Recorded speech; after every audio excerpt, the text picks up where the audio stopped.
শুদ্ধ ভোগ, পবিত্র মন্ত্র আর ধার্মিক নিয়ম, এটা হলো আমাদের ধর্মের ছবি। কিন্তু ধর্মের আরও একটা দিক আছে যা অন্ধকার, গুপ্ত আর মানুষের অশুদ্ধতাকে শক্তি হিসাবে মেনে চলে। আমরা সবাই জানি দুর্গা, কালী, সরস্বতী এই নামগুলো, কিন্তু কিছু দেবী আছেন যাদের কথা আমরা প্রচুর কম শুনি বা অলমোস্ট শুনি না বললেই চলে। তারা ভয়ঙ্কর, তারা আশ্চর্য, তারা আমাদের মনের গভীর ভয়কে তৃপ্তি দেন।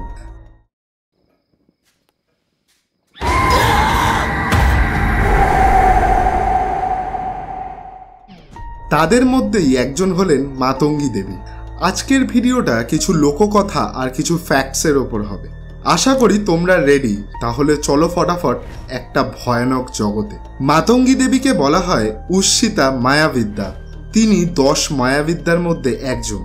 মাতঙ্গীকে তন্ত্র, রাজতন্ত্র, রুদ্রমালাতন্ত্র, বৃহৎনীলা তন্ত্রের মতো শাস্ত্রগুলোতে উল্লেখ করা হয়েছে। তিনি মহাবিদ্যার মধ্যে 9 নম্বরে অবস্থান করেন। টোটাল 10 জন মহাবিদ্যা হলো কালী, তারা, ত্রিপুরা সুন্দরী, ভুবনেশ্বরী, ভৈরবী, ছিন্নমস্তা, ধূমভাতি, বাগালমুখী, মাতঙ্গী এবং কমলা। মহাবিদ্যা হলো হিন্দু তান্ত্রিক ধর্মের একটা শক্তি সম্প্রদায়। মাতঙ্গী হলো জ্ঞান, উচ্ছিতা আর কথার দেবী। তিনি ভক্তদের অশুদ্ধ ভোগ অর্থাৎ পরের কাছ থেকে বাঁচা খাবার বা অশুদ্ধ জিনিস দিয়ে তৃপ্ত হন, কারণ তার আশীর্বাদ পাওয়ার জন্য নিজের ইনার পিউরিটিকে স্বীকার করা দরকার। মাতঙ্গী হলো রেবেল দেবী, যা গরিব, দলিত নারীদের মুখ দিয়ে কথা বলে। দুর্গানগর বাংলার মধ্যেই একটা ছোট্ট গ্রাম, কিন্তু একটা সময় এখানে মাতঙ্গী দেবীর গুপ্ত পুজো চলত। লোকজন বলতো যেই পুরোহিত তার পুজো বন্ধ করে দিয়েছিল সে অকাল মৃত্যুর শিকার হয়েছে। দুর্গানগরে আসলেন এক পুরোহিত, আচার্য দেবদত্তা। তিনি বলেন অশুদ্ধ দেবীর পুজো বন্ধ করা উচিত। বেদে কথা বলেছে শুদ্ধতার। তিনি মাতঙ্গীর মন্দির বন্ধ করে দেবেন বলে দাবিপত্র তৈরি করেন। কিন্তু গ্রামের কিছু লোক আর একজন বৃদ্ধ তান্ত্রিক রুদ্রনাথ তার কাছে গেলেন। তিনি বলেন মাতঙ্গী কোনো রাক্ষসী নয়, তিনি তোমাদের ভিতরের কালো ভাবনা গ্রহণ করেন ভোগ হিসেবে। তান্ত্রিকদের মধ্যে মাতঙ্গীকে ভোগ দেবী বলা হয়। গ্রামে ছিল এক মেয়ে, নন্দিনী।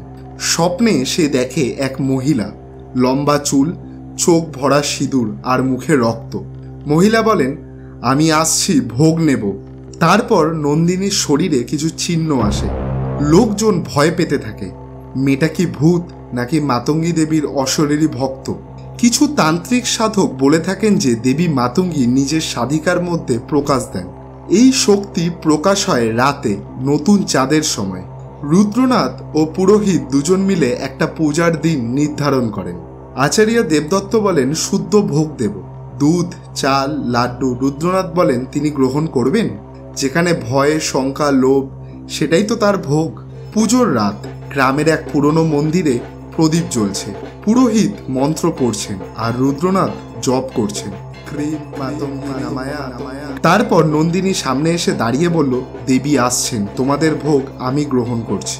তার চোখ লাল, মুখ থেকে শব্দ বেরোচ্ছে যা নন্দিনীর নয়। মাতঙ্গী দেবী ভয়ঙ্কর না, তিনি আলোর মধ্যে লুকিয়ে থাকা অন্ধকারকে গ্রহণ করেন। তিনি দেখতে চান তুমি নিজের দিকে সত্যিভাবে থাকতে পারো তো। তান্ত্রিক ম্যানুস্ক্রিপ্টের মধ্যে মাতঙ্গীকে মিরর বা আয়না বলা হয়। যে দেবী আমাদের ভিতরে যা লুকিয়ে থাকে তা প্রকাশ করেন।